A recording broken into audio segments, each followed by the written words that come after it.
যদি লিখে রাখেন দেখেন এনা বিক্রি করতে 216 টাকা, এইটা বিক্রি করতেছেন 216 টাকা, অথচ এটা বিক্রি হচ্ছে বাইরে কত কত দেখলাম 100 টাকা।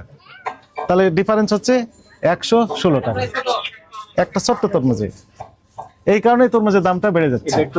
কলা কত করে? 168 টাকা 14 পিস, তাই না? তাহলে এক পিসের দাম কত টাকা? 12 টাকা। এক পিসের দাম 12 টাকা। এক ডজনের দাম কত হবে? 144 টাকা। অথচ 40-50 টাকা দিয়ে বিক্রি হয় এই কলা। তর্কের খাতিরে ধরলাম 60 টাকা হতে পারে, 5 টাকা পিস হতে পারে, ইনারা বিক্রি করছেন 12 টাকা পিস। তাহলে পিস প্রতি কত দাম বেশি হচ্ছে? 60 টাকা। বাইরে যদি জানে ওই বিক্রেতারা, ওনারও তখন দাম বাড়িয়ে বসে থাকবে। এই যে কলা দেখেন, আপনি ছবি নেন,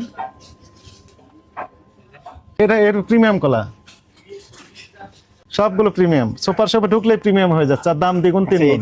এই যে 140 টাকা, এর হচ্ছে আসল চিনি। আপনি কিনেছেন কোথা থেকে? স্যার এটা আমি বলতে পারি না।